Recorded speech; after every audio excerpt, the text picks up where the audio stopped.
Halo, selamat sore pemirsa, demikian tadi berita pilihan iNews Sore bersama saya Diandra Mukni. Kita awali iNews Sore hari ini dengan informasi ribuan orang di Kota Depok dan Purwakarta turun ke jalan menyuarakan dukungan untuk Palestina. Massa menuntut agar blokade yang ada di Gaza segera dibuka agar bantuan kemanusiaan dapat masuk untuk rakyat Palestina.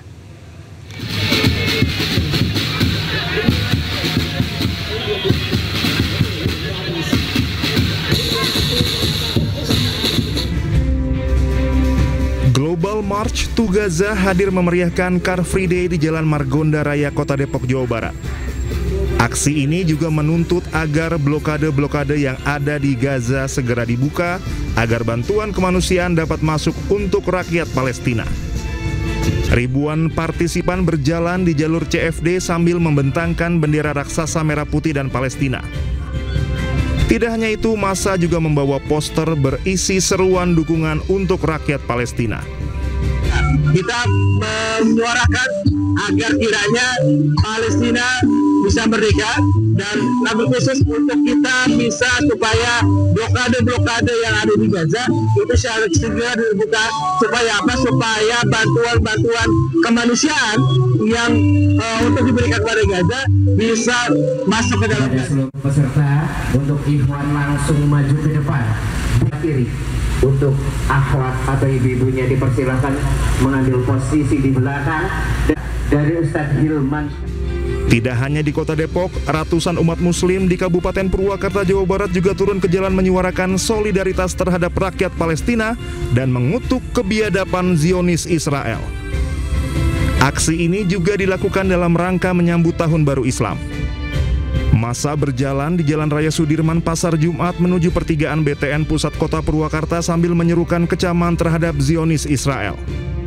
Aksi solidaritas perjuangan rakyat Palestina ini berjalan kondusif dan mendapat pengawalan ketat dari kepolisian.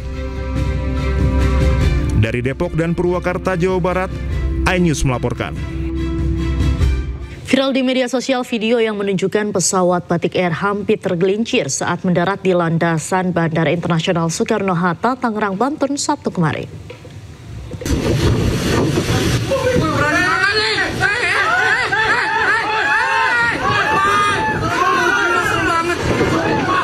Dalam video yang beredar, pesawat terlihat mendarat saat kondisi hujan deras dengan sayap kanan nyaris menyentuh landasan. Pihak maskapai Batik Air pun menyampaikan bahwa betul pesawat dengan registrasi PKLDJ melakukan pendaratan ketika situasi hujan cukup lebat. Kemudian saat pesawat mendekati landasan pacu terjadi peningkatan kecepatan angin dari arah samping. Meski demikian, pendaratan berlangsung dalam kondisi aman dan telah mengikuti seluruh prosedur operasional standar penerbangan.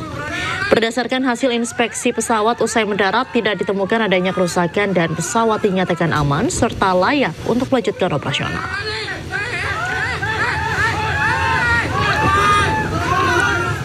Arus balik kendaraan wisatawan meninggalkan objek wisata menuju Kota Bandung Minggu sore mengalami kepadatan hingga 4 km. Kepadatan disebabkan hari ini merupakan puncak arus balik usai libur panjang Tahun Baru Islam. Kepadatan arus balik mulai dari kawasan Jalan Ledeng hingga kawasan Setiabudi, Kota Bandung. Kemacetan didominasi oleh kendaraan pribadi dari luar Kota Bandung. Sementara di kawasan Jalan Sukajadi juga mengalami kepadatan arus lalu lintas. Banyaknya kendaraan yang ingin membeli oleh-oleh memperparah kemacetan di area tersebut. Diprediksi kepadatan lalu lintas arus balik ini akan terus terjadi hingga malam nanti.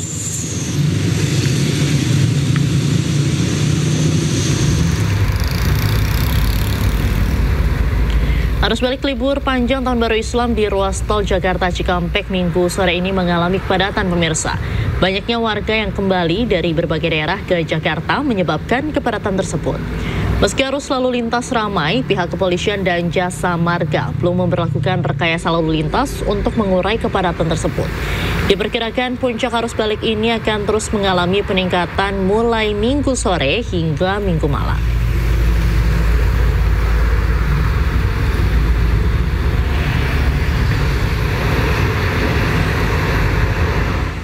Dan untuk mengetahui pantauan lalu lintas di ruas tol Jakarta Cikampek, kami telah terhubung dengan jurnalis iNews Rudi Setiawan. Halo, selamat sore Rudi. Bagaimana pantauan lalu lintas di sana saat ini? Ya, Diandra dan pemirsa, selamat sore. Ya, Diandra, dapat kami informasikan memang untuk arus balik libur panjang tahun baru 1440 Hijriah.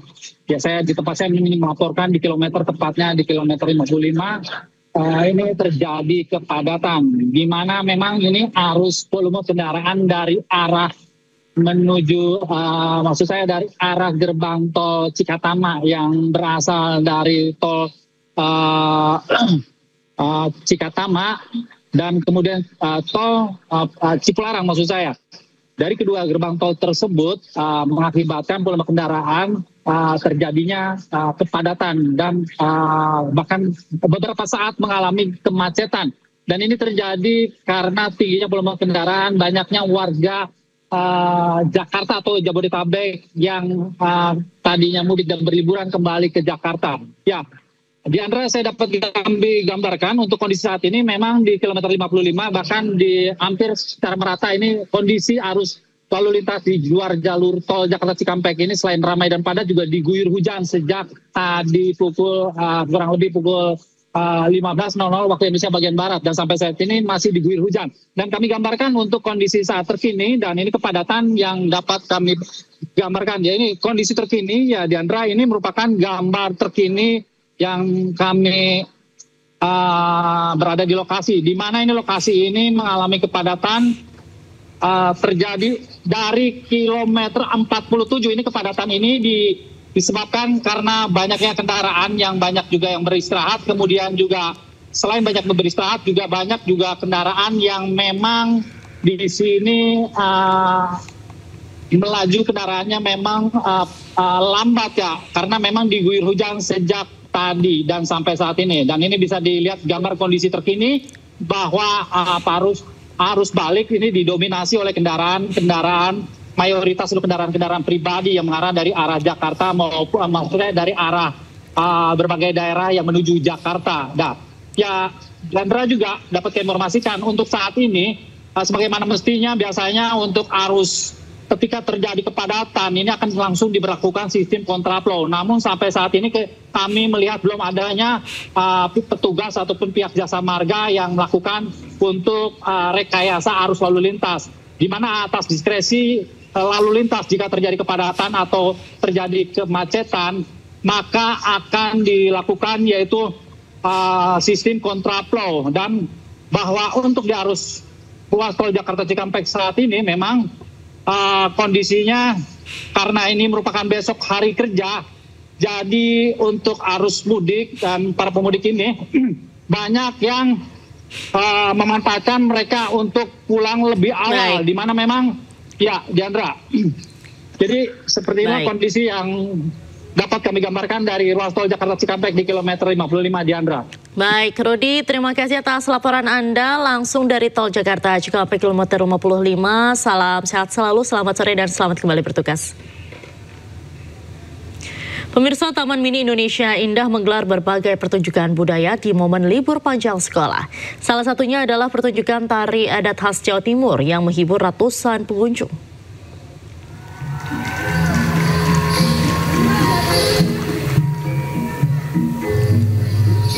Tari adat daerah tersebut ditampilkan oleh sejumlah penari-penari cilik. Ratusan pengunjung terlihat antusias menyaksikan pertunjukan tari adat khas Jawa Timur di area Gedung Sasono Taman Mini Indonesia Indah.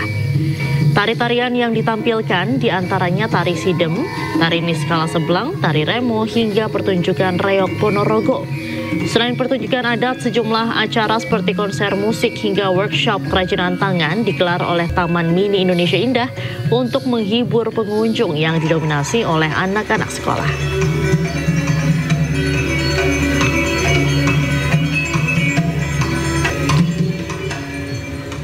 Dan untuk mengetahui situasi terkini libur panjang di kawasan Taman Mini Indonesia Indah, kami telah terhubung dengan jurnalis iNews Amrina Rida.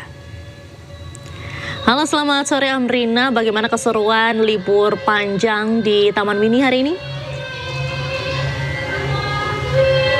Ya, halo, selamat sore sore Diandra dan juga pemirsa. Benar sekali Diandra, di momen libur panjang sekolah ini di Taman Mini Indonesia Indah ini menggelar berbagai macam kegiatan budaya. Nah, salah satunya sedang berlangsung saat ini di Gedung Sasono di Taman Mini Indonesia Indah, yang mana ini kita lihat ya bahwa juru kamera kami Rama Ramadona akan menunjukkan bahwa sekarang ini sedang di panggung begitu.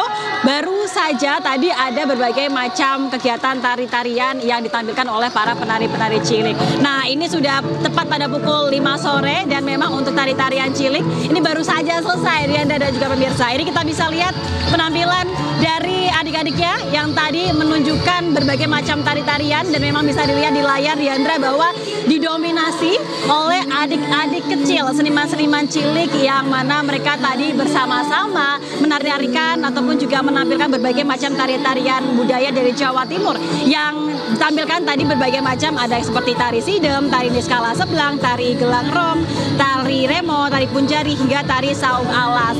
Dan juga kalau misalnya kita melihat suasananya ini memang banyak sekali dari pengunjung yang datang untuk menampilkan ataupun juga untuk menyaksikan penampilan dari seniman-seniman cilik ini, yang mana memang sangat menarik karena tidak hanya seru penampilan budaya dan juga tari-tarian ini menjadi salah satu cara bagi orang tua untuk mengajarkan ataupun juga memperkenalkan berbagai macam budaya dan juga keanekaragaman yang ada di Indonesia. Karena seperti kita ketahui Diandra dan juga pemirsa bahwa di Taman Mini Indonesia Indah ini memang ikonik sekali dengan berbagai macam kegiatan-kegiatan budaya. Dan juga Diandra nanti sebentar lagi akan ditampilkan juga, yakni adalah Reok Ponorogo yang juga merupakan salah satu kesenian tradisional khas dari Jawa Timur, yang mana Reok Ponorogo ini adalah kesenian yang memadukan antara musik, tari dan juga mitologi yang menggambarkan adanya keberanian dan juga solidaritas. Nah, selain adanya tari-tarian dan juga kegiatan budaya, Diandra dan juga pemirsa, memang banyak sekali masyarakat yang di sini datang ke Taman Mini Indonesia Indah untuk mengikuti berbagai macam rangkaian kegiatan selama momen libur sekolah. Hingga nanti pada tanggal 6 Juli ini akan ada banyak sekali rangkaian acara, mulai dari konser musik, lalu juga workshop kerajinan tangan, hingga berbagai macam tari-tarian dan juga pertunjukan budaya dari daerah-daerah lain. Kalau hari ini ada Jawa Timur, besok-besok juga akan ada dari daerah-daerah lain. Dan tentunya untuk Diandra dan juga pemirsa yang tertarik untuk melihat dan juga mengikuti berbagai macam kegiatan ini, bisa saja langsung datang ke Taman Mini Indonesia Indah, dan untuk tiketnya bisa dibeli secara langsung di website TMI dengan harga Rp35.000 saja. Sementara demikian dari Taman Mini Indonesia Indah, Diandra. Baik, terima kasih atas laporan Anda, Amrina Rida, langsung dari Taman Mini Indonesia Indah. Salam sehat selalu, selamat sore dan selamat kembali bertugas. Pemirsa, Jakarta Fair Kemayoran atau Pekan Raya Jakarta ramai pengunjung di akhir pekan. Tak sedikit pengunjung yang datang memboyong keluarga untuk menikmati semua keseruan di PRJ.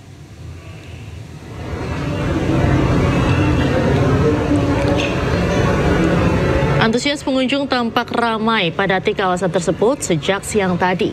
Salah satu ciri khas menarik dari gelaran PRJ adalah banyaknya pengunjung yang menggendong tas makanan ringan berukuran jumbo. Tidak sedikit pengunjung yang berbelanja dengan membawa koper lantaran banyak diskon yang diburu. Sejumlah tenan kuliner yang tengah viral di media sosial juga tidak kalah ramai pengunjung. Jumlah pengunjung diperkirakan masih akan terus meningkat mengingat Jakarta Fair masih akan berlangsung hingga 13 Juli mendatang.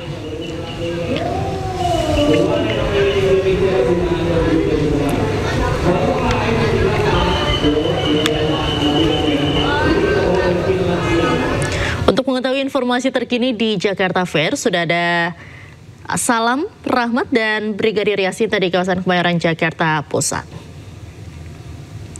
Selamat sore rekan-rekan, kita ke Brigadir Yasinta terlebih dahulu. Bagaimana kondisi arus lalu lintas di sekitar kawasan Jakarta Fair saat ini?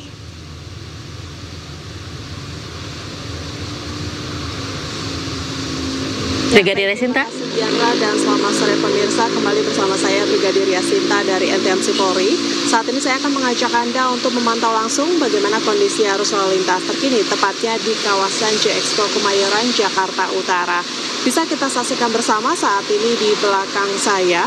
Berdasarkan pantauan kami sejak siang tadi hingga saat ini situasi arus lalu lintas di kawasan ini terpantau kondusif lancar, baik dari Jalan Benyamin Suaib yang akan menuju Ancol maupun dari Gunung Sahari yang akan menuju Ancol. Begitupun arus kendaraan dari arah Ancol yang akan menuju Jalan HBR Motik, begitupun arah sebaliknya.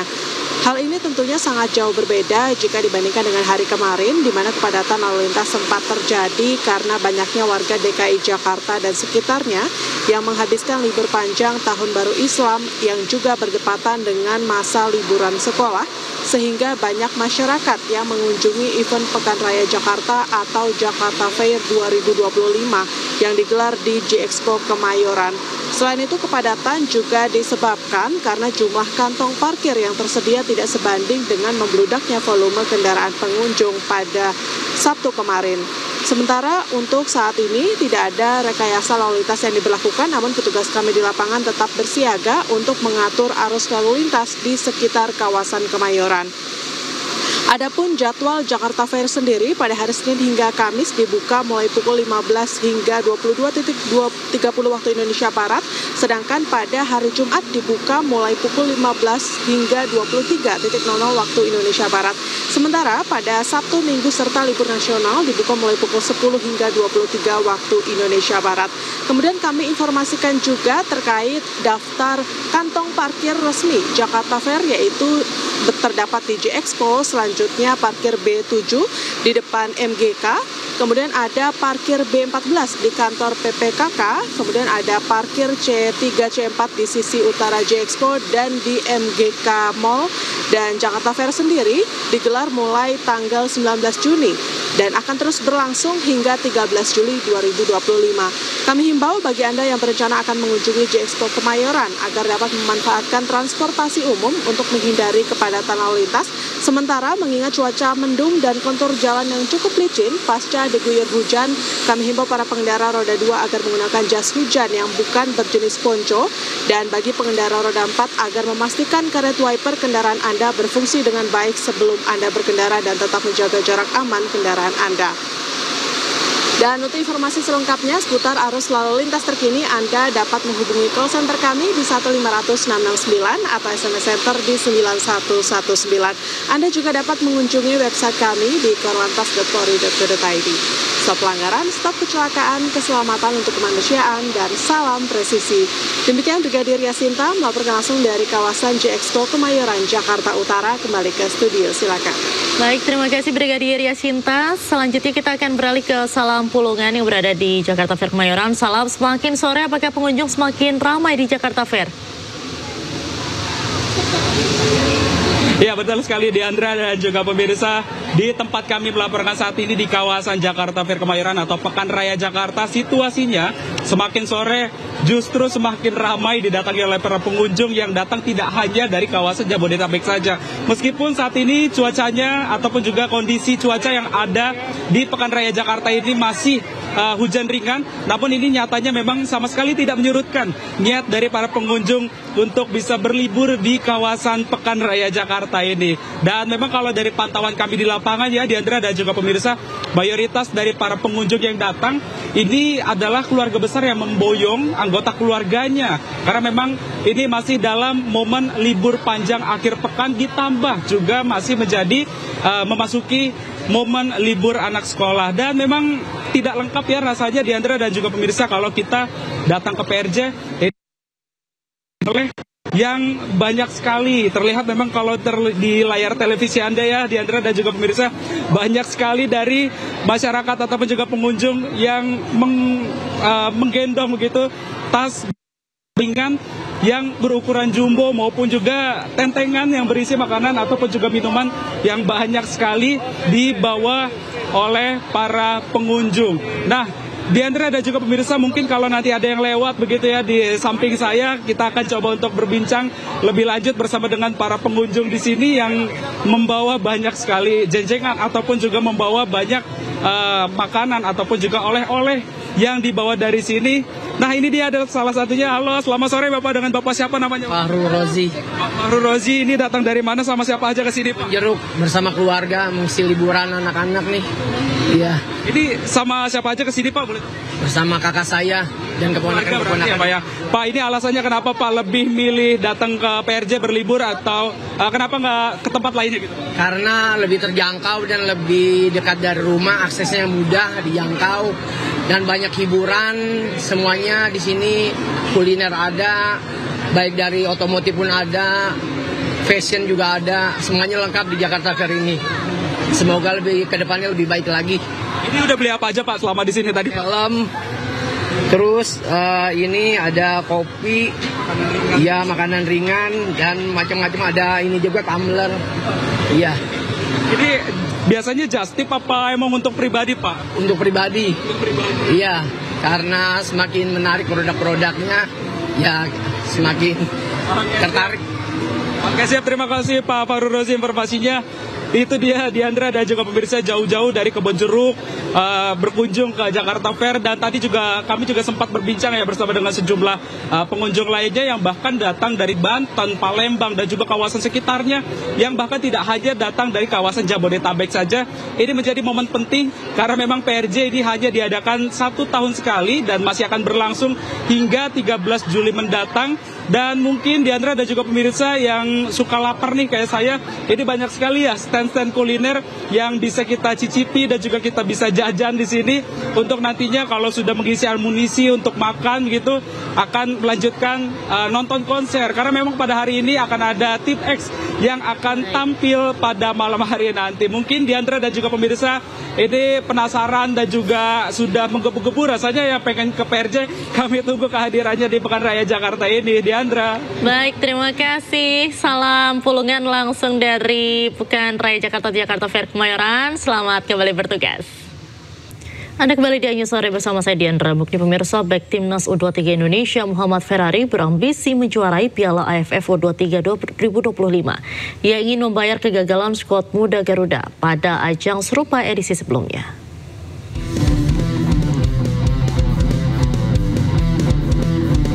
Pemain bertahan Timnas U23 Indonesia Muhammad Ferrari berambisi menjuarai Piala AFF U23 2025. Ferrari ingin membayar kegagalan skuad Garuda Muda pada ajang serupa edisi sebelumnya.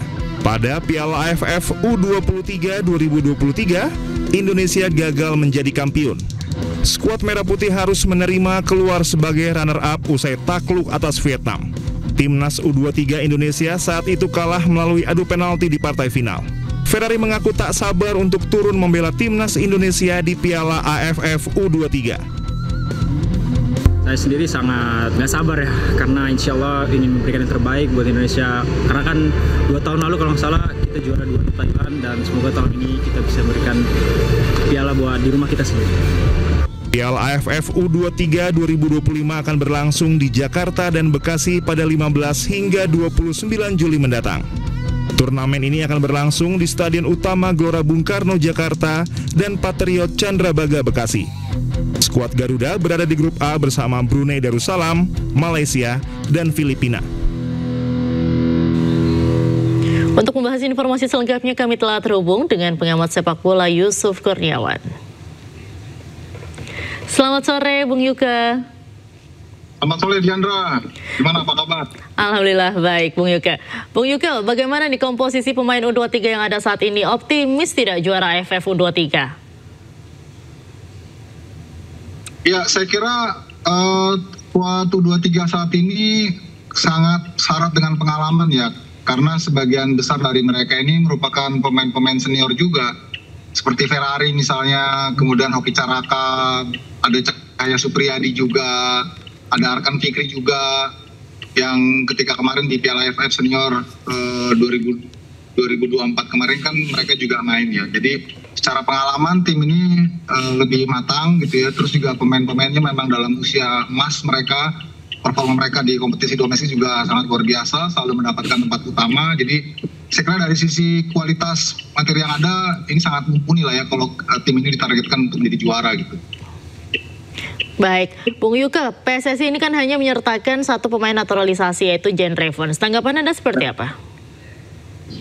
Ya, saya kira itu keputusan yang sangat bijak ya, mengingat bahwa ini kan bukan dalam kalender FIFA Matchday ya, jadi sulit sekali untuk membawa pemain-pemain yang lain yang mungkin secara usia masih bisa diikut sertakan seperti Justin Hubner ataupun Ivar Jenner, tapi kan ini kan bukan kalender FIFA, jadi akan sulit untuk bisa dilepas. Dan kebetulan yang available ya Jens Reven. Saya kira ini promosi yang bagus ya untuk Jens Reven, karena walaupun usianya masih 20 tahun tapi kualitasnya saya kira sudah bisa bersaing dan banyak bisa berkontribusi lah ya untuk timnas 23 ini. Dari segi kepelatihan sendiri, bagaimana nih Bung Yuke melihat atau menilai kolaborasi antara Gerald Van den Berg dan juga Simon Tahamata di timnas U23? Ya, memang sedikit, terus terang saya sedikit belum yakin ya sejujurnya, karena kan mereka udah lama juga nggak megang tim ya sebagai pelatih kepala gitu ya. Kalau dari sisi kebintangan ataupun juga reputasi, tidak ada yang meragukan lah kapasitas dari seorang Gerald Van den Berg ya, yang dulu bersama timnas Belanda, juga pernah di Ajax, terus di PSV juga, berapa kali juara Liga Champions dan juga Piala Eropa juga. Kemudian Simon Tahamata juga concernnya, passionnya dengan pembinaan usia muda juga sangat baik. Tidak ada yang meragukan itu. Tapi itu tadi ya, ini ajang yang kita tunggu ya, sejauh apa istilahnya kompetensi seorang Gerald Van den Berg yang kembali dipercaya memegang pelatih kepala gitu dalam sebuah tim untuk bisa bersaing ataupun juga berprestasi. Ini yang boleh dibilang masih tanda tanya ya. Itu yang saya kira sih patut dibuktikan ya oleh Gerard. Baik, kemudian Bung Yuke, kira-kira di AFF sendiri ini siapa kandidat lawan terkuat kita menurut Anda? Iya, yang paling dekat dan aktual kan memang Malaysia ya, karena kita satu grup sama Malaysia. Ini akan menjadi perang bubat ya, Indonesia lawan Malaysia. Udah lama kita nggak ketemu Malaysia. Sekarang di U23 kita ketemu sama Malaysia, kalau tidak salah itu tanggal 21 ya, 15, 18, 21 ya. 15 kita ketemu Brunei, terus 18 kita ketemu Filipina, dan 21 kita ketemu Malaysia. Itu saya kira akan jadi pertandingan yang sangat penting. Let's say unggulannya sekarang di grup kita itu Indonesia dan Malaysia. Tapi kan ini sistem U23 sekarang kan hanya juara grup yang otomatis lolos kan ya. Karena ada 4 grup, juara grup otomatis lolos, dan satu runner terbaik untuk semifinal. Artinya dengan hitung-hitungan Malaysia juga Indonesia ini favorit, maka pertemuan terakhir itu boleh jadi akan sangat menentukan siapa yang akan lolos secara otomatis. Makanya ini duel yang sangat menarik lah ya. Karena Malaysia juga saya dengar mereka akan turun juga dengan beberapa pemain seniornya yang usianya masih bisa main di U23 ya. Ada Tierney yang dari dari Liga Thailand, kemudian juga ada Fazili juga dari Terengganu, terus ada Faiz juga, itu pelari cepat dia, penyerang cepat dari Kuala Lumpur FC. Jadi ini akan jadi duel yang menarik lah ya, kalau saya kira ya. Baik, kemudian apa nih Bung Yuke, tantangan terberat yang bisa diatasi oleh duet Van den Berg dan juga Simon Tahamata? Ya, kalau dari sisi, tadi saya katakan dari sisi kualitas pemain ya, kemudian juga kebersamaan mereka juga sudah sering main bareng-bareng sih ya di U23 ini. Jadi saya kira tinggal bagaimana menyelaraskan ide dan gagasan taktikal dari Gerald Van den Berg dan juga Simon Tahamata dengan pemahaman dari para pemain. Para pemain ini kan walaupun mereka sudah sama-sama tahu gitu ya, sama-sama tahu, tapi kan pasti setiap pelatih metodenya beda-beda. Sebelumnya kan mereka ini kan sempat ditangani oleh Sintayong gitu ya, dan mereka sudah tahu gaya mainnya seperti apa. Tapi kan kita sendiri ini belum tahu nih Van den Berg gaya mainnya seperti apa. Terus para pemain bagaimana beradaptasi dengan gayanya Belanda ini gitu ya. Apakah mainnya lebih ofensif, apakah proaktif atau defense counter, saya juga belum tahu persis ya. Tapi saya kira ini buat Van den Berg mudah dalam konteks bahwa man-man ataupun juga bahan bakunya sudah bagus-bagus semua ini. Sudah mewakili dari kualitas man-man muda kita gitu yang sekarang dipanggil ini gitu. Tinggal ngolahnya aja nih yang kita tunggu ya, sejauh apa Van den Berg dan juga Simon Tahamata ini mensimulasikan ataupun juga membuat kimiawi yang bagus lah ya dengan para pemain ini, sehingga misi mereka berdua ini bisa tercapai gitu. Karena kan targetnya juara ini, nggak main-main ini. Jadi mudah-mudahan ini lebih matang lagi menjelang laga Piala AFF ya. Bung Yuke, terima kasih banyak sudah bergabung dengan News sore hari ini. Salam sehat selalu, salam sepak bola Bung Yuke. Salam sehat, salam sepak bola Diandra, selamat sore. Pemirsa, jelang laga Piala AFF, Ketua Umum PSSI Erick Thohir mendatangi pemusatan latihan dan menyemangati punggawa Timnas Indonesia U23. Sementara itu, pelatih Timnas U23 Gerald Vandenberg akan memaksimalkan pemain lokal.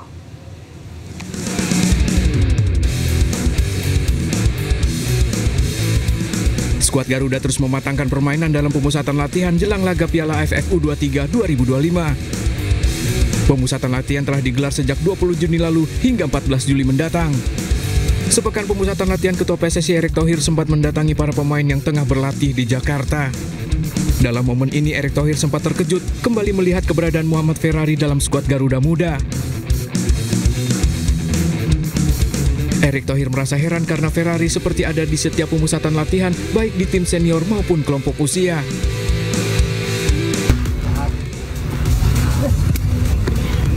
Masih muda, Pak. Muda ya kau.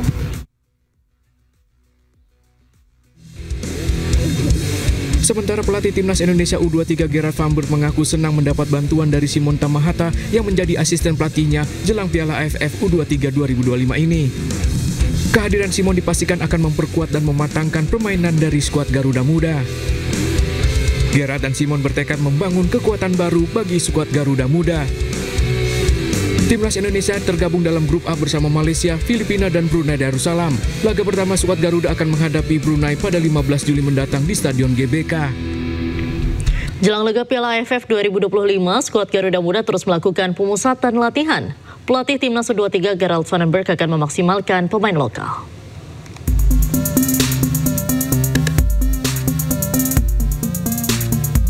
Skuad Garuda Muda terus melakukan pemusatan latihan jelang perhelatan Piala AFF 2025 yang akan berlangsung 15 Juli mendatang. Dari pemusatan latihan yang telah dimulai 20 Juni lalu hingga 14 Juli mendatang, seluruh pemain telah memenuhi panggilan dan hingga kini masih melakukan persiapan. Dari daftar pemain yang dipanggil pelatih Timnas Indonesia didominasi pemain lokal. Ketua PSSI Erick Thohir sempat mendatangi langsung pemusatan latihan dan bertemu para pemain untuk memberikan semangat. Sementara Kepala Badan Tim Nasional Sumarji memastikan skuad Garuda Muda yang akan berlaga dalam ajang Piala AFF 2025 ini akan memaksimalkan pemain lokal. Sekarang ini kan kita sudah memanggil dan sudah TC U23. Ya, yang ada saat sekarang ini yang akan kita pakai untuk memperkuat Timnas U23 menghadapi AFF di bulan depan ini. Sehingga kita tidak akan memanggil yang tidak melaksanakan TC. Yang jadi satu dengan TC saat inilah yang akan memperkuat AFF. Pelatih Timnas Indonesia U23 Gerard Vandenberg pun mengaku senang mendapat bantuan dari Simon Tamahata yang kini menjadi asisten pelatih untuk ajang Piala AFF U23 2025. Kehadiran Simon ini akan membuat Timnas Indonesia U23 semakin matang dalam menghadapi Piala AFF U23. Gerard dan Simon pun bertekad membangun kekuatan Timnas Indonesia U23. Garuda Muda akan tergabung di grup A bersama Malaysia, Filipina, dan Brunei Darussalam. Laga pembuka akan mempertemukan Timnas Indonesia melawan Brunei 15 Juli mendatang di GBK. Menjelang laga Timnas Putri Indonesia kontra Kirgistan, kawasan Indomilk Arena Tangerang, Banten disterilisasikan sejak tadi pagi. Sterilisasi dilakukan guna memastikan kesiapan penuh stadion menjelang pertandingan malam ini yang diprediksi akan menyedot puluhan ribu penonton.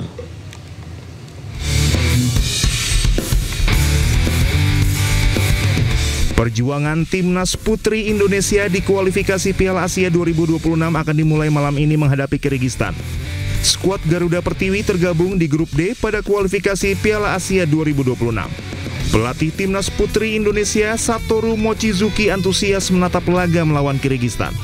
Menurutnya ini menjadi tantangan yang menyenangkan.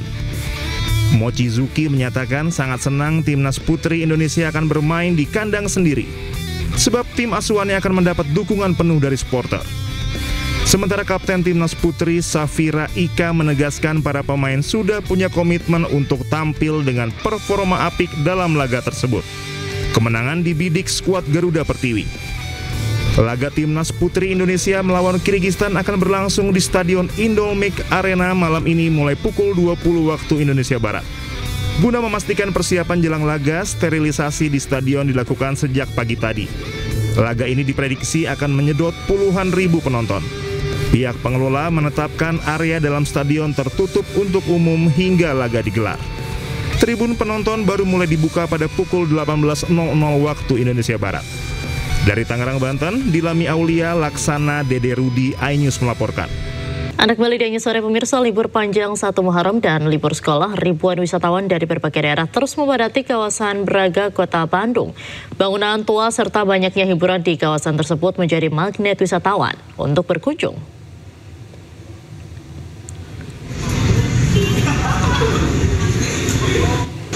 Dengan berlatar belakang bangunan bersejarah, banyak wisatawan yang bersuah foto di sepanjang Jalan Braga. Aneka makanan yang dijual di sepanjang jalan juga dipadati wisatawan. Khusus hari ini, pemerintah Kota Bandung menutup Jalan Braga untuk kendaraan bermotor dan hanya dapat dilalui oleh pejalan kaki. Diprediksi kepadatan wisatawan akan terus terjadi hingga malam hari nanti.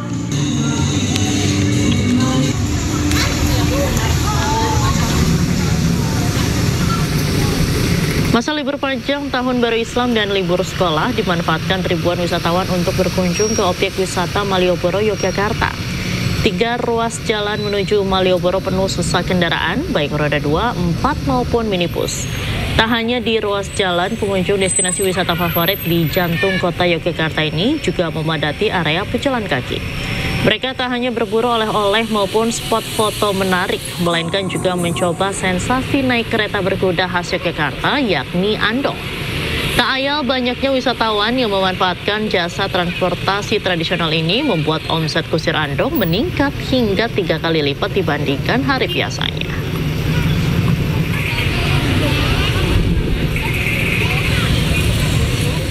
Dan untuk mengetahui situasi libur panjang dari beberapa lokasi wisata, kami telah terhubung dengan jurnalis iNews Heru Trijoko di kawasan Malioboro, Yogyakarta, dan juga ada Ervan David di kawasan Jalan Braga, Bandung. Halo, selamat sore rekan-rekan, saya akan ke Heru terlebih dahulu di Malioboro. Heru, bagaimana suasana terkini di Malioboro? Baik, Diandra dan juga pemirsa, saat ini objek wisata Malioboro, Yogyakarta masih menjadi destinasi favorit bagi ribuan wisatawan, baik dari Nusantara maupun mancanegara. Hal ini terlihat dari antrian panjang atau kepadatan arus kendaraan, akses masuk menuju Malioboro hampir mengalami kepadatan dan kemacetan meskipun masih terpantau ramai lancar. Akses jalan yang masuk menuju Malioboro diantaranya seperti dari arah Tugu Putih, Kota Baru maupun Jalan Mataram hingga saat ini masih terpantau padat ngerayap. Sistem rekayasa lalu lintas juga diberlakukan oleh aparat kepolisian untuk mengurai kemacetan, diantara dengan mengalihkan arus menuju ke Pasar Kembang atau sistem buka tutup. Dan sampai saat ini kawasan Malioboro tak hanya padat di ruas jalan, melainkan juga di kawasan pedestrian Malioboro. Mereka memanfaatkan spot-spot foto menarik untuk bersuah foto bersama keluarga dan juga sanak famili mereka. Selain itu juga mereka juga berburu oleh-oleh serta memanfaatkan kendaraan tradisional khas Yogyakarta, yaitu Andong. Dan tadi saya sempat berbincang kepada kusir Andong pada libur panjang sekolah dan Tahun Baru Islam ini, mereka mengalami kenaikan omset hingga 3 kali lipat dan diperkirakan puncak arus liburan di wisata Malioboro Yogyakarta akan terjadi hingga pertengahan bulan Juli mendatang. Diandra. Baik, terima kasih Heru Trijoko melaporkan langsung dari Malioboro, Yogyakarta. Dari Jogja kita bergeser ke Bandung. Di sana sudah ada Ervan David. Ervan, bagaimana suasana terkini di Jalan Braga, Kota Bandung? Apakah ramai di sana? Ya, selamat sore Diandra dan juga pemirsa. Di momen hari ketiga atau hari terakhir libur panjang 1 Muharram, ribuan wisatawan dari berbagai daerah masih memadati kawasan wisata Asia Afrika dan juga kawasan wisata Braga. Di mana pada sore ini kawasan Jalan Braga ditutup sehingga wisatawan dapat memanfaatkan gedung tua sebagai latar belakang untuk bersuah foto di kawasan Braga. Dan selain itu, banyaknya kafe dan juga rumah makan di sepanjang Jalan Braga membuat daya tarik tersendiri bagi wisatawan untuk berkunjung. Dan keramaian ini akan terus mengalami peningkatan hingga malam hari nanti, mengingat masih banyak wisatawan yang hendak ke kawasan Braga hanya untuk bersuah foto ataupun berjalan-jalan sore untuk menikmati Kota Bandung di kawasan Jalan Braga. Dan dapat diinformasikan juga pemirsa, kawasan Jalan Braga ini akan kembali dibuka untuk kendaraan pada tengah malam nanti, sehingga kawasan Jalan Braga ini kembali dapat dilintasi oleh pengendara maupun wisatawan yang menggunakan kendaraan mobil. Dan diprediksi kepadatan kunjungan wisatawan ini akan terus berlangsung hingga malam hari nanti, mengingat esok hari banyak masyarakat sudah kembali beraktivitas secara normal dan kembali ke daerah asalnya. Demikian, Diandra.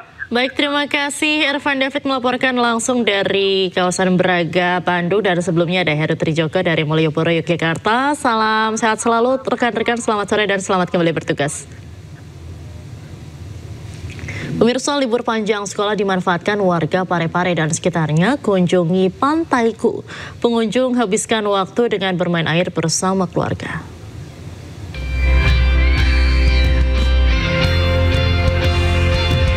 Momen libur panjang sekolah dimanfaatkan warga berkunjung ke Pantai Ku di Kota Parepare, Sulawesi Selatan.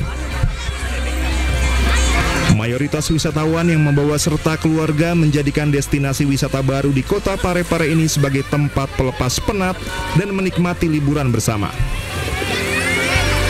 Pantai yang bersih, serta berbagai wahana permainan seperti banana boat menambah keseruan dan keindahan destinasi wisata ini. Kebetulan ini anak-anak sekolah liburan naik ke kelas pengamatan, jadi kita bawa keluarga semua ke sini untuk menikmati pantai dan mandi. Ini wisata baru Pak ya di Parepare? Betul sekali. Ini wisata baru, namanya Pantai Ku. Oke. Ini lokasinya dekat bagaimana Pak?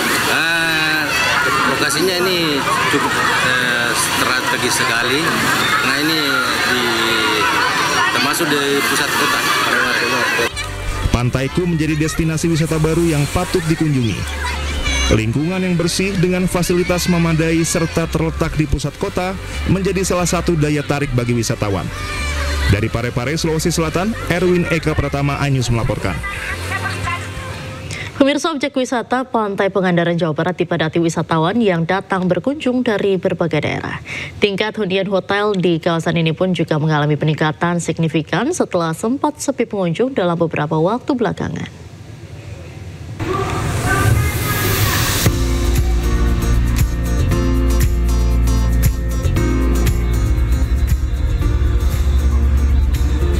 Tiga hari liburan, ribuan wisatawan terus memadati kawasan Pantai Pangandaran dan sejumlah objek wisata lainnya di Kabupaten Pangandaran. Kawasan Pantai Barat Pangandaran terpantau padat pengunjung yang menikmati berbagai aktivitas seperti berenang, bermain pasir hingga menaiki perahu pesiar. Sebelumnya memang udah direncanakan karena di liburan ini memang kan agak panjang ya Pak. Kenapa kita bisa memilih Pantai Pangandaran? Saya rasa Pantai Pangandaran ini memiliki spot wisata yang indah. Terus ditambah lagi fasilitas-fasilitas yang ada memang sudah memadai. Karena itu kami memilih ya Pantai Pangandaran memang cocok lah buat liburan keluarga. Saat ini tidak hanya objek wisata yang padati pengunjung, sejumlah hotel di Pangandaran juga mengalami kenaikan tingkat hunian hingga 80%. Alhamdulillah, terkait dengan libur panjang ini, long weekend ini, kita khususnya di area wisata Pangandaran sudah banyak pengunjung yang datang berlibur ke Pantai Pangandaran, dan tentunya di Grand Palma Pangandaran by Horizon ini kita secara okupansi dari minggu lalu sudah mulai meningkat, dan puncaknya juga di minggu ini sampai dengan tanggal 15 minggu depan di bulan Juni. Bulan Juli itu sudah 80% terkait dengan okupansi. Libur panjang tahun baru Islam dan liburan sekolah yang masih berlangsung menjadi momentum positif bagi sektor pariwisata dan perhotelan Pangandaran setelah sepi pengunjung dalam beberapa pekan lalu. Dari Pangandaran, Jawa Barat, Irfan Ramdiansyah, iNews melaporkan. Pemirsa, Kebun Binatang Surabaya menjadi favorit destinasi wisata di momen libur panjang sekolah dan akhir pekan. Pengelola menyiapkan berbagai macam hiburan hingga wisata edukasi flora fauna.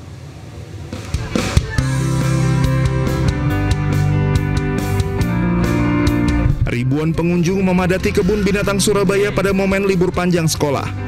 Pengelola menyiapkan berbagai macam hiburan hingga wisata edukasi flora fauna. Tiket masuk yang relatif terjangkau menjadikan Kebun Binatang Surabaya favorit destinasi wisata keluarga. Selain berlibur, anak-anak juga bisa belajar lebih dalam tentang satwa yang ada. Nah, ini kan termasuk juga wisata, juga edukasi buat anak-anak ya, Pak ya. Di samping tempatnya indah, anak-anak juga di sini bisa berinteraksi sama banyak macam binatang. Otomatis nanti jadi semacam jadi pengalaman yang lebih bermakna buat mereka, diharapkan itu. Di momen libur panjang ini, pengelola menyiapkan berbagai kegiatan, mulai dari live music hingga kegiatan berinteraksi dengan satwa, seperti memberi pakan satwa yang ada. Kita ada event diantaranya adalah Talk with Animal dengan animal kita yang saat ini adalah Anoa. Dan kita juga ada kegiatan hari ini juga nanti di jam 1 itu dengan melibatkan komunitas rap, ada Holy Rap. Kami memberikan apresiasi kepada pengunjung supaya selain berliburan di sini juga ikut lomba meramaikan acara hiburannya, sekaligus sebagai tempat edukasi bagi adik-adik kita. Di liburan sekolah tahun ini tercatat jumlah pengunjung Kebun Binatang Surabaya mencapai 25.000 lebih. Dari Surabaya, Harita Mbayong Anyus melaporkan. Libur panjang akhir pekan dimanfaatkan warga Pekalongan dan sekitarnya kunjungi Pantai Wonokerto. Pengunjung habiskan waktu dengan bermain air laut.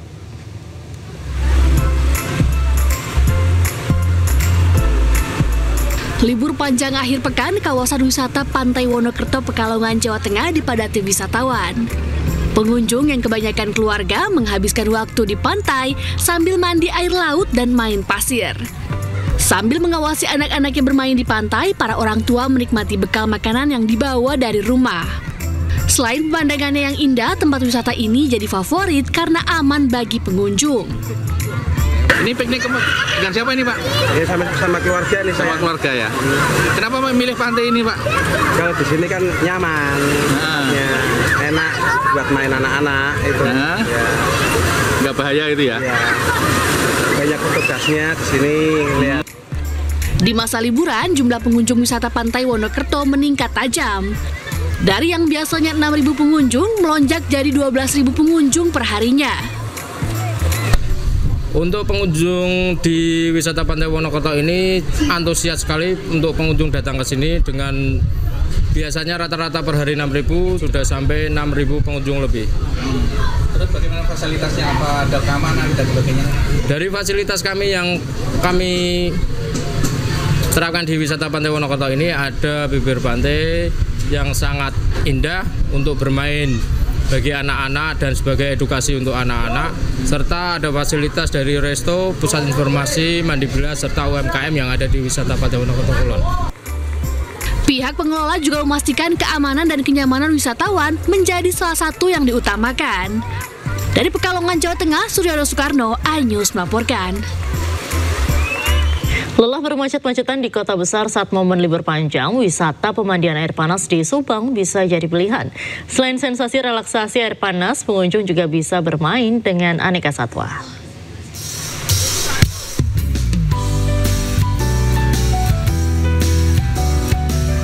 Di momen libur panjang, wisata pemandian air panas Sari Ater di Kecamatan Ciater, Kabupaten Subang, Jawa Barat dipenuhi pengunjung untuk berendam. Air panas alami yang bersumber dari Gunung Tangkuban Parahu ini dipercaya dapat menyehatkan kulit. Selain itu, pengunjung juga dapat merasakan relaksasi saat berendam air panas belerang ini. Puas berendam air panas, pengunjung juga dapat mengajak anak-anak untuk bermain di mini zoo. Di sini, anak-anak bisa langsung berinteraksi dengan berbagai jenis binatang dan langsung memberikan makanan. Dari Depok. Dari Depok. Ini acara apa sih datang ke Sari Ater ini? Acara keluarga besar. Acara liburan sekolah. Sekolah kelas berapa nih? Kelas 7. 7. Sekarang lagi libur ya? Iya. Kenapa memilih Sari Ater? Karena seru aja. Udah sering datang ke sini? Baru beberapa kali. menikmati wisata pemandian air panas ini, pengunjung cukup membayar Rp50.000 per orangnya. Namun untuk libur panjang sekolah, pelajar mendapatkan diskon menjadi Rp25.000 dan bahkan gratis khusus pelajar yang masuk peringkat 10 besar di kelasnya. Dari Subang, Jawa Barat, Yudi Haryawan Juanda, iNews melaporkan. Pemirsa, bagi Anda penggemar wisata menguji adrenalin, wahana keranjang gantung di Sukabumi, Jawa Barat bisa Anda coba. Di sini pengunjung menyusuri lembah dari ketinggian 160 meter sambil menikmati keindahan panorama hutan, gunung, dan air terjun.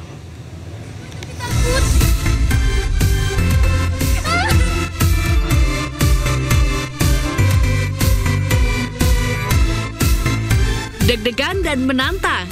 Itulah sensasi yang dirasakan pengunjung saat menaiki keranjang rotan di kawasan wisata Lembah Purba Situgunung, Sukabumi, Jawa Barat. Pengunjung diajak menyusuri lembah dengan ketinggian 160 meter dengan jarak tempuh sepanjang 523 meter. Saat keranjang gantung yang disebut keranjang sultan ini sudah berjalan, rasa takut pun perlahan menghilang. Terutama saat menikmati keindahan panorama alam. Ada hutan rimbun yang elok, hijaunya Gunung Gede Pangrango dan Curug Sawer yang mempesona. Nggak ngeliat sih, lihat handphone, tapi bagus, pemandangannya bagus banget. Baru pertama kali atau? Iya, baru pertama kali. Keranjang sultan ini dapat menopang beban hingga 150 kg. Keranjang sultan ini juga diklaim sebagai keranjang sultan terpanjang di Indonesia. Jangan khawatir, wahana ini sudah dirancang sesuai dengan standar keamanan.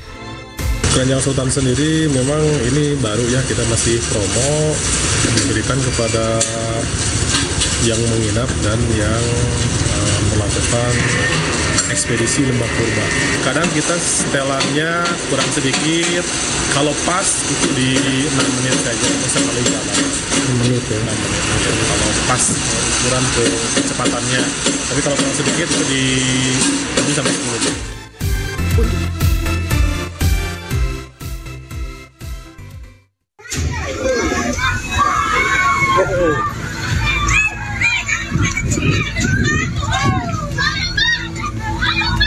Rumah yang menjadi gudang penimbunan BBM di Jalan Kartowinangun, Talang Betutu, Sukarami, Palembang terbakar. Ledakan bahkan sempat terdengar beberapa kali dan membuat warga sekitar takut untuk melakukan pemadaman mandiri. Petugas damkar yang tiba di lokasi juga kesulitan melakukan pemadaman karena banyaknya bahan mudah terbakar. Dilaporkan terdapat bak penampungan, 8 drum, serta 24 jerigen berisi BBM yang berhasil diamankan warga dari lokasi kejadian. Penimbunan minyak itu memang dari pemerintah tidak boleh kan Pak. Cuman sayangnya dari Pak Rianto sendiri, itu selaku yang punyai yang berdekatan langsung itu tidak melapor. Andaikan dulu melapor, saya cegah itu Pak. Pasti saya cegah, karena itu bagaimanapun tidak boleh Pak. Bahaya itu Pak. Termasuk penyebab sendiri belum tahu dengan belum tahu, dan tetangga pun juga kejadian persis pun tidak tahu, tahunya sudah ada api, terus ada orang terbakar tadi. Petugas mengerahkan 6 unit kendaraan pemadam kebakaran ke lokasi. Petugas berhasil memadamkan api setelah 2 jam kemudian. Akibat kebakaran, 1 korban mengalami luka bakar dan dilarikan ke rumah sakit untuk mendapatkan perawatan. Kendala cuma di air Pak, di air karena harus punya air yang cukup, karena ini bukan kebakaran biasa, ini minyak. Jadi, berarti ini tempat apanya Pak? Agak lambat penanganannya, pemadamnya, tapi alhamdulillah selesai kita tangani dengan baik.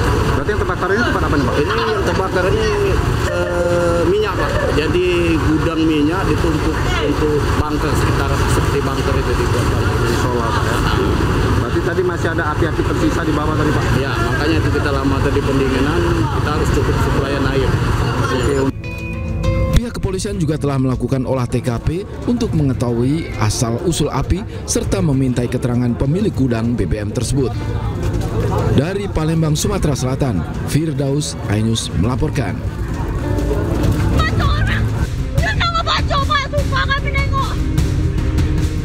Seorang mahasiswa salah satu perguruan tinggi swasta di Kota Bengkulu mengamuk di kampusnya sambil membawa senjata tajam. Pelaku sempat mengancam mahasiswa rekan sekelasnya dan mencoba menyerang mahasiswa lainnya hingga mengalami luka di jari tangan dan kakinya. Pelaku akhirnya diamankan oleh petugas keamanan kampus. Diketahui pelaku berinisial RR 23 tahun, mahasiswa Fakultas Hukum. Kejadian berawal dari tugas makalah. Dari keterangan salah satu korban, pelaku mengamuk lantaran korban menegurnya karena makalahnya sama persis dengan makalah korban, sehingga terjadi cekcok di grup pesan singkat. Sebelum mengamuk, pelaku juga sempat melakukan pengancaman melalui pesan singkat. Jadi disuruh buat makalah, habis buat makalah tuh dikirim ke grup. Jadi pas aku ngirim itu, kau duluan? Aku ngirim duluan, habis itu jam 12 besoknya atau pokoknya malam itu antara besoknya, aku lihat, aku cek lagi siapa aja yang udah kirim. Pas aku lihat, kok sama judulnya. Oh, judulnya sama isinya? Judulnya sama, isinya sama. Kan pokoknya kalau makalah aku tuh aku kasih ciri di daftar isi itu ada kelang baru ini. Itu sama, semuanya sama, cuma dibedakan namanya. Korban yang merasa terancam akhirnya melaporkan kejadian itu ke Polresta Bengkulu. Pelaku dibawa oleh tim Resmob Macan Gading Polresta Bengkulu dan menyita barang bukti golok yang dibawa pelaku. Dari Bengkulu, Endro Dwirawan, iNews melaporkan. Dan pemirsa, news sore berikutnya akan dilanjutkan oleh rekan saya Arlista Hadi. Halo Arlista, ada informasi apa lagi di news sore nanti? Halo, selamat sore Diandra dan pemirsa. Ini sore akan kembali menghadirkan beberapa informasi menarik. Di antaranya, ribuan orang di kota Depok dan Purwakarta turun ke jalan mengecam keras serangan Israel ke Palestina.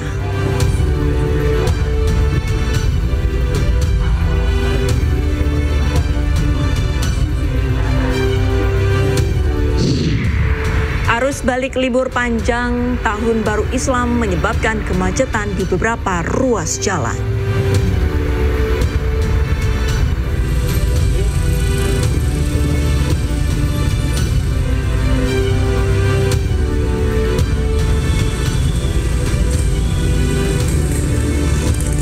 Kita ke informasi selanjutnya, pemirsa. Sejumlah warga terluka saat berebut gunungan hasil bumi dalam acara ruat air di Lumajang, Jawa Timur.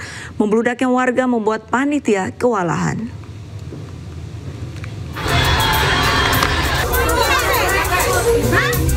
Sejumlah warga terluka saat berebut gunungan hasil bumi di lokasi wisata Tirto Sari View, Desa Penanggal, Lumajang, Jawa Timur pada Minggu siang. Bahkan seorang warga dilarikan ke puskesmas karena terkena lemparan hasil bumi di bagian kepala. Membludaknya warga yang datang membuat panitia kewalahan saat prosesi grebek gunungan hasil bumi. Warga pun saling lempar isi gunungan berupa buah-buahan dan sayuran. Itu kenapa tadi itu?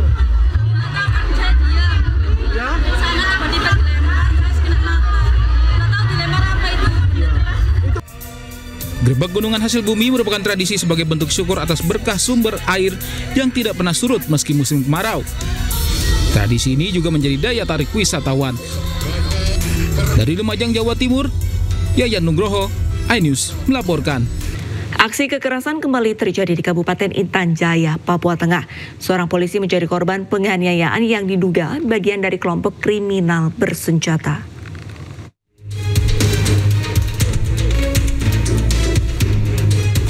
Aksi kekerasan kembali terjadi di Kabupaten Intan Jaya.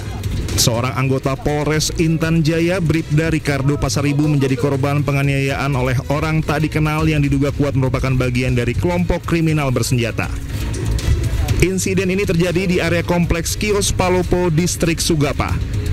Korban mengalami luka cukup serius pada bagian telinga kanan dan saat ini telah dibawa ke RSUD Sugapa guna menjalani perawatan medis intensif.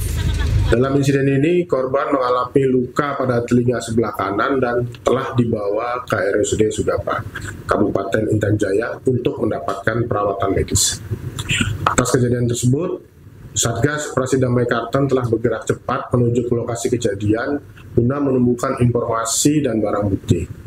Kami menghimbau kepada masyarakat untuk tetap tenang dan meningkatkan kewaspadaan, serta percayakan kasus ini kepada aparat keamanan. Polisi akan mengambil langkah tegas terhadap pelaku sesuai dengan hukum yang berlaku. Polisi dan TNI akan menjaga stabilitas keamanan di wilayah Papua Tengah, khususnya di Kabupaten Intan Jaya, yang belakangan kembali menjadi titik rawan aksi kekerasan oleh KKB. Dari Timika, Papua Tengah, Nathan Making, iNews melaporkan.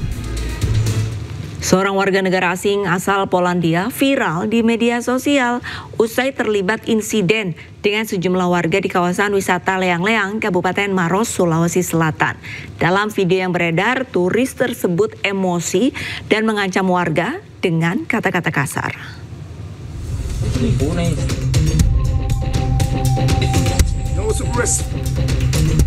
Insiden ini bermula saat turis bernama Piotr Marcin Lubave, warga negara Polandia, berjalan kaki di sekitar kawasan wisata Kars Leang-Leang, Kecamatan Bantimurung, Kabupaten Maros. Turis tersebut merasa terganggu dengan sejumlah anak-anak dan warga yang mengikuti dan menyebutnya dengan kata-kata tidak pantas. Warga yang merekam kejadian itu kemudian mengunggahnya ke media sosial hingga viral dan menuai beragam komentar. Kapolsek Bantimurung AKP Siswandi menyebut peristiwa ini terjadi akibat miskomunikasi antara turis dengan warga sekitar. While I was walking and trying to demand and teach someone what it means respect, that you shouldn't be taken away your own dignity to make something for yourself, and that was making me very upset and angry when you say one time go away, you should go away. And I'm trying to be patient, and I'm a patient man, but sometimes when the string is pulled too hard, not only when it's pulled too little, you're gonna make a mistake, because when it's string too hard, it's gonna snap when the right moment gonna come, and I will get angry. Then I have right to protect myself in self-defense, not only me, but also the rules of Bushido, and then you can get snapped. So I said, go away, and they still stopped following me. So I took a stone and a bamboo stick, say, karena kesalahpahaman atau keterbatasan bahasa, karena yang bersangkutan tidak terlalu fasih bahasa Inggris, asalnya yang bersangkutan ini dari Polandia. Pihak imigrasi Makassar telah memanggil turis tersebut untuk dimintai klarifikasi lebih lanjut. Jika terbukti melanggar aturan keimigrasian, tindakan tegas akan diberikan. Tetapi secara administrasi bahwa paspornya masih berlaku, dia masih menggunakan visa VOE yang masih berlaku juga tentunya. Dan nanti kita minta keterangan agar jelas secara administrasinya. Kasus ini menjadi pelajaran penting agar wisatawan dan warga bisa saling menghargai serta menjaga keharmonisan di kawasan wisata. Dari Kabupaten Maros, Sulawesi Selatan, Wahyu Ruslan, Ainis melaporkan. Presiden Prabowo Subianto meresmikan pembangunan proyek ekosistem industri baterai kendaraan listrik terintegrasi di Karawang, Jawa Barat. Proyek ini akan menjadi ekosistem baterai kendaraan listrik terbesar di Asia.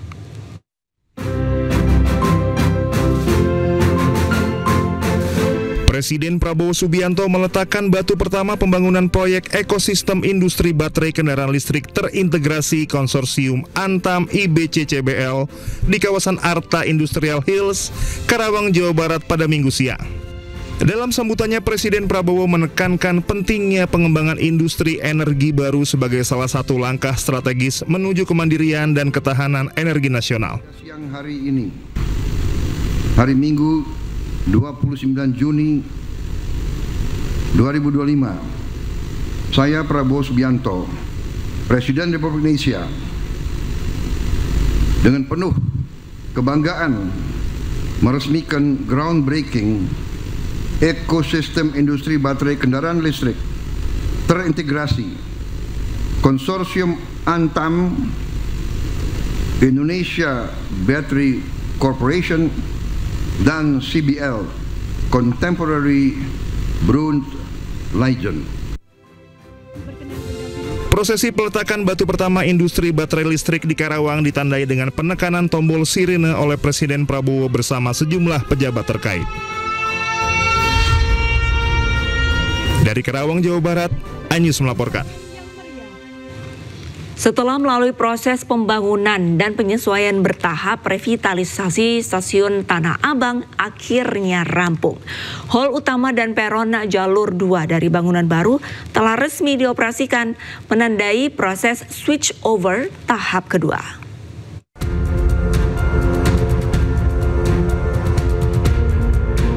Stasiun Tanah Abang, Jakarta Pusat kini tampil dengan wajah baru usai proses renovasi. Mulai Minggu 29 Juni 2025, seiring dengan dioperasikannya gedung stasiun baru, PT Kereta Komuter Indonesia juga mengubah pola operasional kereta komuter. Dengan perluasan area stasiun, penyesuaian dilakukan pada jalur masuk keluar kereta, serta peron di lintasan kereta. Proses switch over tahap kedua ini dilakukan untuk memaksimalkan penggunaan gedung baru termasuk peron 2 yang telah rampung. Nah, jadi untuk saat ini untuk bangunan lama itu tetap. Jadi kita masih memberikan pilihan kepada penumpang mau masuk jalur mana. Tapi nanti setelah kita ada evaluasi nanti mana sih yang terbaik gitu kan, yang terbaik untuk penumpangnya. Itu sih Mbak. Jadi saat ini di bangunan baru ini juga kalau di lantai bawah ini penumpang itu yang keluar. Nah kalau yang di atas itu penumpang yang naik. Jadi kalau di jalur lama tetap, di jalur vol lama masih penumpang keluar dan masuk, sama yang di jalur atas bangunan pertama kali yang Tanah Abang itu masih keluar dan masuk juga. Dengan sistem dan infrastruktur baru, stasiun Tanah Abang ditargetkan mampu melayani hingga 300.000 pengguna setiap hari. Dari Jakarta, Naura Syafiqah, Ahmad Putra, iNews melaporkan. Kita beralih ke informasi lain, pemirsa. Jakarta Fair Kemayoran atau Pekan Raya Jakarta ramai pengunjung di akhir pekan. Tak sedikit pengunjung yang datang memboyong keluarga untuk menikmati semua keseruan di PRJ. Antusias pengunjung tampak ramai padati kawasan tersebut sejak siang tadi. Salah satu ciri khas menarik dari gelaran PRJ adalah banyaknya pengunjung yang menggendong tas makanan ringan berukuran jumbo. Tidak sedikit pengunjung yang berbelanja dengan membawa koper karena banyak diskon yang diburu. Sejumlah tenan kuliner yang tengah viral di media sosial juga tidak kalah ramai pengunjung. Jumlah pengunjung diperkirakan masih akan terus meningkat, mengingat Jakarta Fair masih akan berlangsung hingga 13 Juli mendatang.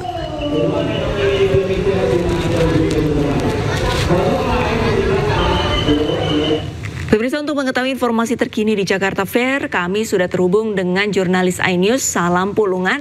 Selamat sore, Salam. Salam, bagaimana kondisi pada malam hari ini? Apakah pengunjung di PRJ makin lama makin ramai? Halo, selamat malam Arlista dan juga pemirsa. Inilah situasi terkini dari Jakarta Fair Kemayoran atau Pekan Raya Jakarta, di mana saat ini antusias dari para pengunjung ini memang masih tampak ramai ya di tempat kami melaporkan saat ini, karena memang ini masih dalam momen libur panjang akhir pekan, ditambah juga sudah memasuki dari momen libur anak sekolah. Nah, memang kalau dari pantauan kami di lapangan ya Arlista dan juga pemirsa, memang terlihat juga di layar televisi Anda bahwa memang mayoritas dari para pengunjung yang datang ini masih didominasi oleh keluarga yang memboyong anggota keluarganya untuk bisa menikmati semua keseruan yang ada di PRJ ini. Nah, kalau terlihat di layar televisi Anda ya Arlista dan juga pemirsa, ada para pengunjung begitu ya yang membawa koper. Namun memang ini cukup unik, di mana memang dari para pengunjung ini memasukkan dari belanjaannya yang sudah mereka borong begitu di PRJ ini dan dimasukkan ke dalam koper, sehingga ini bisa lebih efektif dan juga efisien bagi para pengunjung bisa berkeliling lebih lama lagi di kawasan PRJ Kemayoran Jakarta ini. Dan dapat kami informasikan juga Arlista dan juga pemirsa, memang ada banyak sekali ya keseruan yang ada di PRJ ini, dan memang ini masih menjadi destinasi wisata favorit juga bagi masyarakat ya. Nah, ini ada salah satu pengunjung juga yang tampaknya membawa koper. Kita akan tanya lebih lanjut di sini ya. Halo, selamat sore Bapak. Dengan Bapak siapa Pak? Saya Rahman. Pak Rahman datang dari mana, sama siapa aja ke sini Pak? Dari Pasar Minggu, rumah saya sama keluarga. Sama keluarga. Iya. Oke, Pak, ini baru pertama kali ke sini apa memang tiap tahun rutin Pak ke sini Pak? Alhamdulillah tiap tahun rutin ke sini. Kecuali tahun kemarin karena kami kebetulan ibadah haji. Iya, tahun ini kembali ke sini. Ini sudah belanja apa aja Pak di sini Pak? Makanan sama minuman aja, ya. Pak, ini kan kita lihat juga unik ya Pak ya, bawa koper Pak. Kalau boleh tahu isinya apa sih Pak? Sebagian makanan yang sudah dibeli dimasukin ke dalam biar nggak repot megang-megang. Jadi lebih praktis gitu. Lebih praktis ya, Iya. Pak. Ini memang sudah persiapan dari rumah bawa koper apa gimana Pak? Apa baru beli di sini Pak? Enggak, kami tiap tahun kalau ke sini bawa koper. Jadi nanti kalau udah belanja dimasukin koper. Jadi kan nggak terlalu repot megang-megang belanjaan gitu. Pak, ini alasannya kenapa sih Pak? Kenapa lebih memilih untuk berlibur di PRJ Pak dibanding ke tempat lainnya, ini kenapa Pak? Karena di PRJ itu pertama dekat ya, kami dari Jakarta Selatan dekat ke sini, terus kedua juga bisa lihat segala macam ada di sini dari seluruh Indonesia ya, stand-standnya ya. Jadi lengkap, jadi cukup satu tempat tapi bisa semua kelihat gitu. Gitu. Iya. Siap, terima kasih Pak Rahman informasinya. Selamat berbelanja kembali ya Pak ya. Itu dia Arista dan juga pemirsa, memang ini menjadi fenomena yang cukup unik ya kalau kita berlibur begitu di PRJ, karena memang selain kita bisa melihat juga dari para pengunjung ini menggendong begitu tas yang berisi makanan ringan berukuran jumbo, namun juga nampaknya masih ada juga fenomena yang cukup unik lainnya, di mana para pengunjung ini sengaja membawa koper dari rumahnya masing-masing, bahkan juga ada yang membeli langsung di kawasan PRJ ini, kemudian di koper tersebut isinya merupakan makanan-makanan yang sudah mereka beli agar nantinya ini bisa menjadi lebih efektif dan juga efisien untuk bisa dibawa. Nah, Arlisa dan juga pemirsa, mungkin ini menjadi fenomena yang unik. Mungkin Arlisa dan juga pemirsa ini penasaran juga nih untuk datang ke PRJ. Kami tunggu kehadirannya di PRJ ini, Arlisa. Baik, terima kasih banyak laporannya. Salam Pulungan melaporkan langsung dari PRJ. Tunggu saya ya, usai siaran sore, saya langsung ke PRJ. Selamat kembali bertugas, salam. Pemirsa, arus balik kendaraan wisatawan meninggalkan objek wisata menuju kota Bandung Minggu sore alami kepadatan hingga 4 km. Kepadatan disebabkan hari ini merupakan puncak arus balik usai libur panjang Tahun Baru Islam.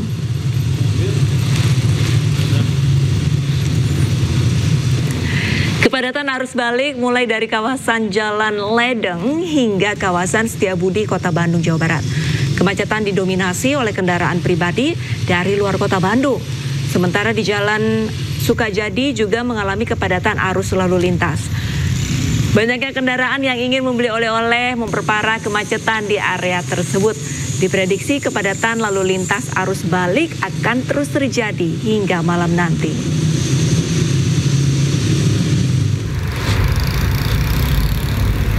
Sementara arus balik libur panjang Tahun Baru Islam di ruas tol Jakarta Cikampek Minggu sore mengalami kepadatan. Banyaknya warga yang kembali dari berbagai daerah di Jakarta menyebabkan kepadatan tersebut. Meski arus lalu lintas ramai, pihak kepolisian dan jasa marga belum memberlakukan rekayasa lalu lintas untuk mengurai kepadatan tersebut. Diperkirakan puncak arus balik akan terus mengalami peningkatan mulai Minggu sore hingga Minggu malam.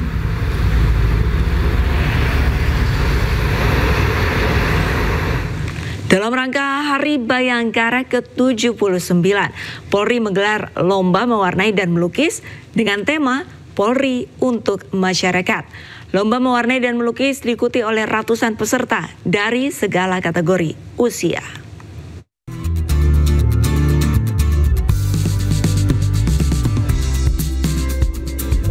Divisi Humas Polri menggelar lomba mewarnai dan melukis dalam rangka memperingati Hari Ulang Tahun Bayangkara ke-79 yang jatuh pada 1 Juli 2025. Lomba yang diadakan di Tebet Eco Park, Jakarta Selatan mengusung tema Polri untuk Masyarakat dengan subtema Polisi Idolaku, Polisi Sahabat Anak, Polisi adalah Pahlawan. Untuk lomba mewarnai terdapat kategori TK dan SD dengan rentang usia 5-10 tahun. Kemudian untuk lomba melukis terdapat kategori SMP dan difabel. Peserta tidak dipungut biaya apapun untuk alat-alat mewarnai dan melukis, sudah disediakan oleh pihak penyelenggara. Di sini hadir sekitar 158 peserta, semua dari tingkat SD, TK, dan juga difabel. Jadi harapannya di hari ulang tahun Polri yang ke-79 ini benar-benar kami ingin mendekatkan diri kepada masyarakat sesuai dengan tagline kami, Polri bersama masyarakat. Di sini kami bekerja sama, Mabes Polri bekerja sama dengan Polda Metro Jaya untuk mengadakan kegiatan di Ekol Park Tebet ini. Ya, jadi alhamdulillah semua tadi kami lihat yang lomba melukis maupun lomba mewarnai semua semangat. Selain dari peserta anak-anak, kegiatan ini juga dimeriahkan dengan adanya seniman lukis yang ikut serta melukis secara langsung dan dapat dinikmati oleh seluruh masyarakat yang hadir ke acara ini. Tahun Bayangkari Polisi yang ke-79 ya, saya mengangkat salah satu jenderal polisi yang udah dibilang punya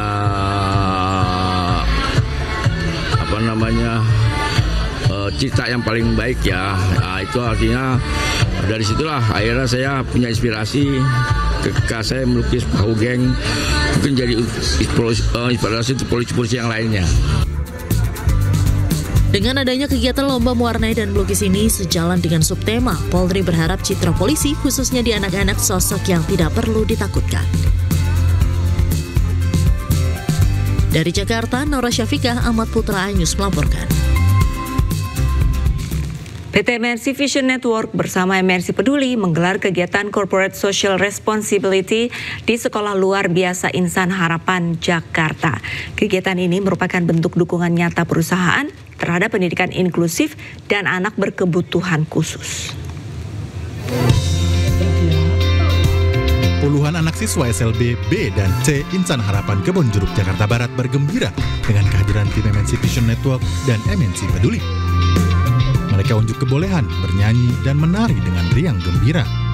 Demi mendukung siswa lebih berkreasi dan mengembangkan minat dan bakatnya, MNC Vision Network dan MNC Peduli memberikan bantuan alat elektronik, alat edukasi, dan perlengkapan sekolah agar membantu kelancaran proses belajar mengajar bagi sekolah yang memiliki 24 siswa tersebut.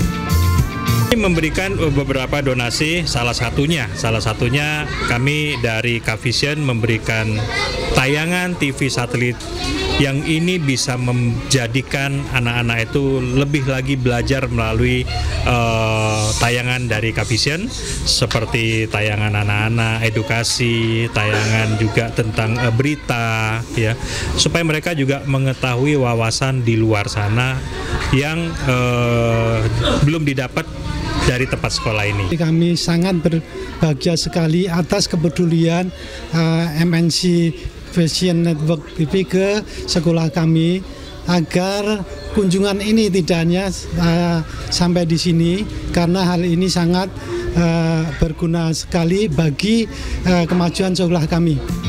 Kegiatan tersebut diharapkan memberikan dampak positif tidak hanya bagi siswa dan sekolah, tapi menjadi inspirasi bagi perusahaan lain untuk turut berkontribusi dalam mendukung pendidikan inklusif.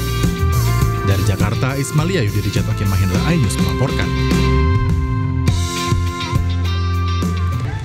Pemirsa, Sekretaris Kabinet Letkol Teddy Indra Wijaya bersama beberapa menteri lainnya meninjau lokasi sekolah rakyat di Sentra Handayani, Jakarta Timur. Nantinya sekolah rakyat ini disiapkan bagi anak-anak dari keluarga miskin dan miskin ekstrim.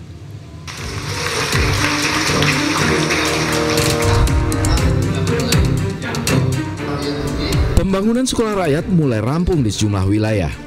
Sekretaris Kabinet Letkol Teddy Indra Wijaya bersama Menteri Sosial Saifullah Yusuf dan Menteri Pekerjaan Umum Dodi Hanggodo meninjau sekolah rakyat di Sentra Handayani, Jakarta Timur. Peninjauan ini untuk memastikan kesiapan operasional sekolah berasrama yang ditujukan bagi anak-anak dari keluarga miskin dan miskin ekstrim.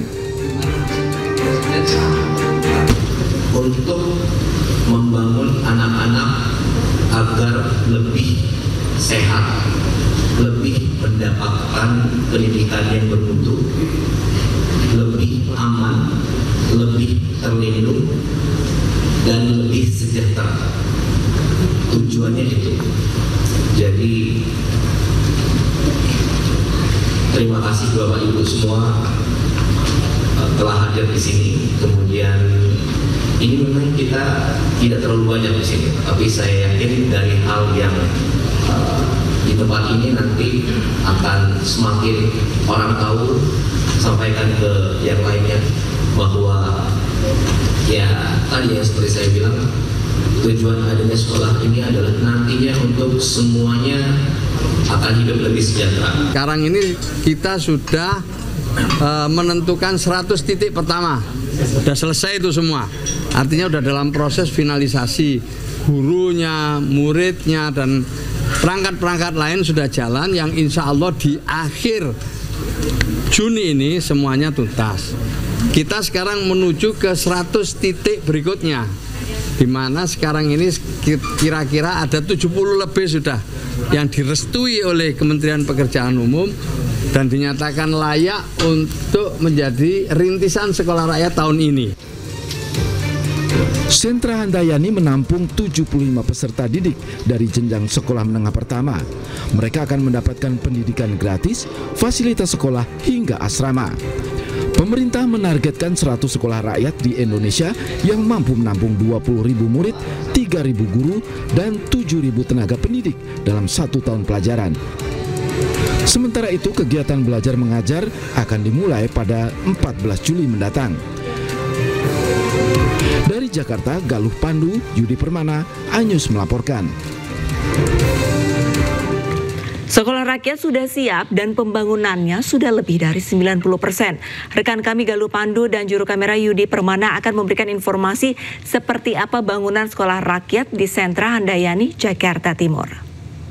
Pemirsa, ini adalah salah satu sekolah rakyat yang berada di Sentra Handayani, Jakarta Timur sebagai salah satu program pendidikan gratis bagi anak dari keluarga miskin dan miskin ekstrim yang merupakan inisiasi dari Presiden Prabowo Subianto untuk memberikan pendidikan gratis bagi anak-anak yang tidak mampu serta merupakan inovasi sosial untuk memutus mata rantai kemiskinan. Dan ini adalah salah satu fasilitas yang disediakan, yaitu salah satu fasilitas pendidikan berasrama, bukan hanya fasilitas untuk olahraga dan juga untuk kegiatan aktivitas sekolah seperti sekolah pada umumnya, tapi juga asrama yang disediakan bagi anak-anak yang miskin dari keluarga miskin dan miskin ekstrim. Sekarang saya akan tunjukkan kepada Anda bagaimana situasi dari kondisi asrama yang sudah dibuat dari progres pembangunan di Sekolah Rakyat Sentra Handayani ini yang sudah mencapai 90%.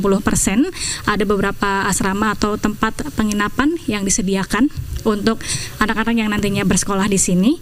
Lokasinya sedikit jauh dari lapangan, namun di sini Anda bisa lihat progresnya sudah 90%. Dan disinilah Anda bisa melihat ada salah satu penginapan, ada kamar yang sudah tersedia di dalam. Kita akan masuk ke dalam. Ini ada kamar, kemudian ada almari, ada meja belajar, dan anak-anak yang bersekolah di sini nantinya bisa menikmati fasilitas ini. Di Sentra Handayani Jakarta Timur ini nantinya akan menampung sekitar 75 siswa, dan secara total keseluruhan baik dari pemerintah ini akan mencapai target sekitar 65 sekolah rakyat di seluruh Indonesia dalam 1 tahun pelajaran, yang kemudian selanjutnya akan menampung sekitar 20.000 siswa dalam 1 tahun pelajaran dan 3.000 tenaga pendidik serta 7.000 tenaga support pendidik lainnya dalam sekolah-sekolah yang akan disebar di berbagai daerah di Indonesia. Dan ini merupakan program dengan membutuhkan anggaran dari Kementerian Sosial ini senilai 1 triliun untuk 100 sekolah dan 1 triliun, sekitar 1 triliun juga untuk Kementerian PU untuk 100 sekolah. Artinya 1 sekolah ini bisa membutuhkan biaya baik untuk operasional tenaga pendidik maupun biaya operasional sarana dan prasarana ini membutuhkan sekitar 20 miliar rupiah untuk 1 wilayah atau 1 sekolah rakyat. Dan sementara sudah ada 60 sekolah yang sudah ada di berbagai daerah di Indonesia dengan target masing-masing kabupaten adalah 1 dan akan menyasar anak-anak dari keluarga yang miskin dan miskin ekstrim, sehingga nantinya dengan memberikan akses pendidikan bagi anak-anak dari keluarga yang miskin dan miskin ekstrim ini akan memutus mata rantai kemiskinan, sehingga akan membuka akses-akses pendidikan dan juga membuka akses-akses kesejahteraan yang lebih maju lagi. Dari Jakarta, Galuh Pandu, Yudi Permana, Anyus melaporkan. Kita beralih ke informasi selanjutnya. Pemirsa, pakar telematika Roy Suryo menduga adanya keterlibatan mantan Wakil Menteri Desa Pembangunan Daerah Tertinggal dan Transmigrasi Paiman Raharjo dalam kasus ijazah Jokowi. Roy Suryo bahkan menyebut sempat mendapatkan ancaman dari Paiman terkait aktivitasnya mengungkap keaslian ijazah Jokowi.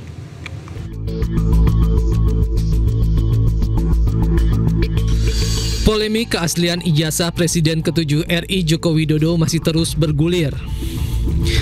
Pakar telematika Rosuryo menduga adanya keterlibatan mantan Wakil Menteri Desa Pembangunan Daerah Tertinggal dan Transmigrasi era 2023-2024 Paiman Raharjo dalam kasus dugaan ijazah palsu Jokowi. Roy menyebut mendapatkan informasi Paiman Raharjo memiliki usaha fotokopi dan pengetikan skripsi di Pasar Pramuka. MBA-nya itu dia mengaku, sekali lagi ya, Profesor P tersebut dia mengaku bahwa punya usaha di di Pasar Pramuka, ya, di Pasar Pramuka Pojok. Dan ini sudah dikonfirmasi oleh seorang peneliti intelijen, ya, atau pemerhati intelijen, Pak Sri Raharja, bahwa memang betul Profesor P ini memiliki kios di Pasar Pramuka pada tahun 97 sampai dengan 2017. Jadi tidak benar kalau dengan 2002, karena ada bukti-buktinya. Bahkan dia mengorganisir orang-orang di Pasar Pramuka itu untuk beberapa waktu yang lalu membuat reuni. Jadi jelas betul ya keterlibatan Profesor P ini di Pasar Pramuka. Selain itu, Rosuryo juga menyebut mendapat ancaman dari Paiman Raharjo melalui pesan WhatsApp pada 6 Mei lalu. Itu mengirimkan BA yang bernada intimidatif, ya. Meskipun awalnya itu dengan kata-kata salam, sahabat, tetapi pada pokoknya dia kemudian memaksa saya, mendesak saya untuk minta maaf dan menghentikan upaya pembongkaran ijazah palsu dari Jokowi.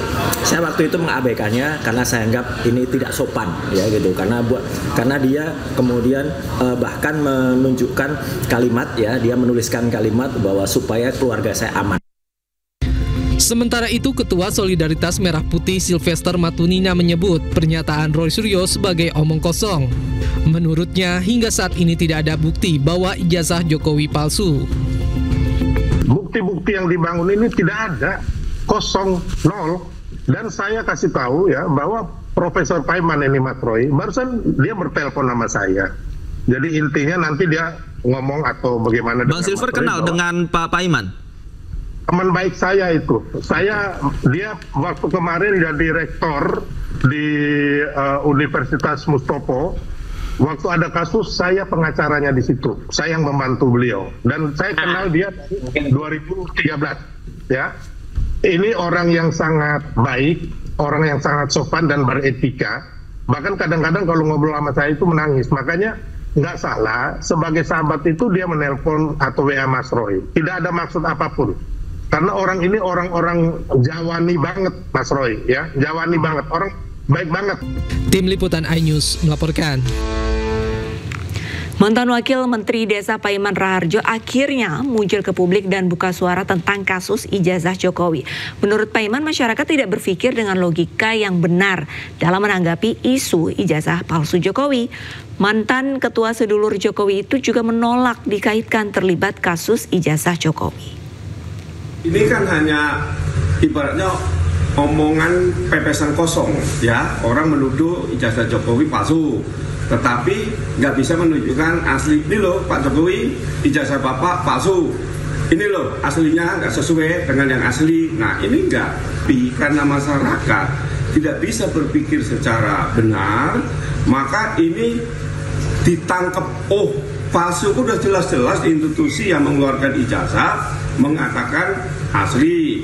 Jadi tatkala ada tuduhan, ya, tuduhan saya terlibat dan sebagainya. Bagaimana terlibat? Orang ijazah Jokowi asli, ya kan? Jadi jangan sekarang ini memutarbalikkan fakta, rakyat dikasih racun, ya. Ini kan ibaratnya rakyat ini diracuni gitu loh. Sesuatu yang belum jelas palsu, ya. Sekarang melibatkan banyak orang yang dituduh-tuduh termasuk saya.